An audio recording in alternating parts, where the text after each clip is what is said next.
The Great Teaching Matters framework communicates our vision, goals, and commitment to all students, and is how we are locally defining great teaching in MMSD. At the center of great teaching are 6 culturally and linguistically responsive practices that support our continual strive for equity and excellence.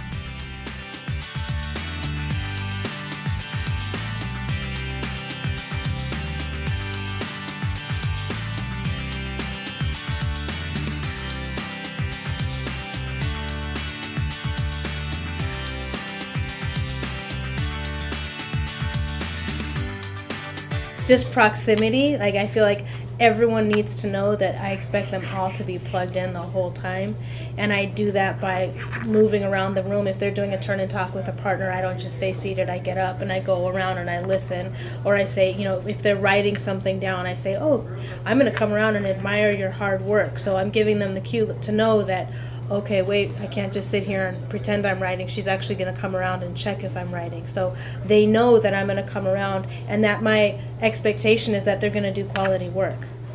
The gotcha is kind of implicit.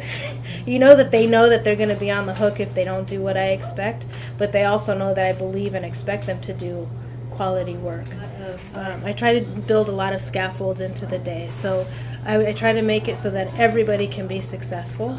And to me that means, like, for example, like writing up on the board what we're doing and drawing little pictures or underlining things and giving them time to read it and time to talk about it, and just making sure that everybody understands what we're doing, why we're doing it, how we're doing it, and to make everyone feel like no matter what they're not understanding, it's okay, that there's support for them, and that we'll take time to talk about it, we'll take time to think about it.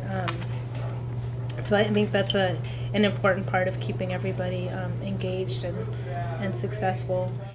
That's pretty slick. Okay, let's read it. The Queen sent Herbert on a secret mission, but Dr. Whiskers stole the box on the train. I might even go so far as to add, it's like a secret box, right? Yeah. Because we don't, or Cooper? Ooh, mysterious. Because we don't know. If we say just the box, it's like, okay, what is it? What kind of box is it? But it's a mysterious box, right? Okay. So,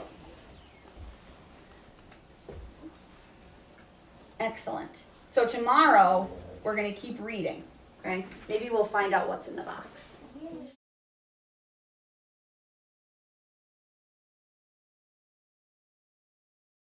Raise your hand high if you've heard the word atmosphere before. Israel. Israel, I don't see your hand, so I'm not counting it. 1, 2, 3, 4, 5, 6, and 7. Good. Okay. Now I want to see your hand if you've never heard the word atmosphere before. I want to see your hand. 1, 2, 3, 4, 5, 6. Now it's time to make your predictions. Remember, a prediction is something that it's the answer that's your best guess, but it's not wrong, right? It's not wrong. It's always your best guess. So you're going to put your heads together, because it's always better, right, to work with more brain power than one. And together, you're going to decide, what is your prediction for the word atmosphere? What does the word atmosphere, okay, what do you think it means? Think of parts of the word that you've heard before. What do you think it means? I heard at. Huh? Okay, share that with your group. See what they might say about that. I think it's good.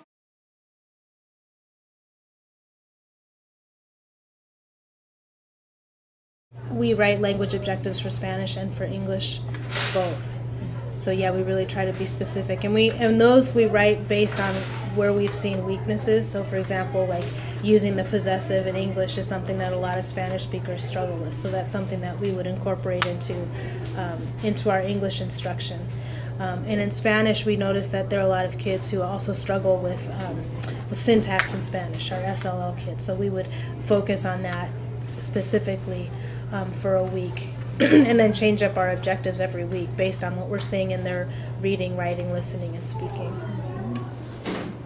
So we want to think about what we already know, what we want to know, and we want to think about skimming the text. Okay? Those are the 3 big ideas today for the purpose of being better readers, of always becoming better readers.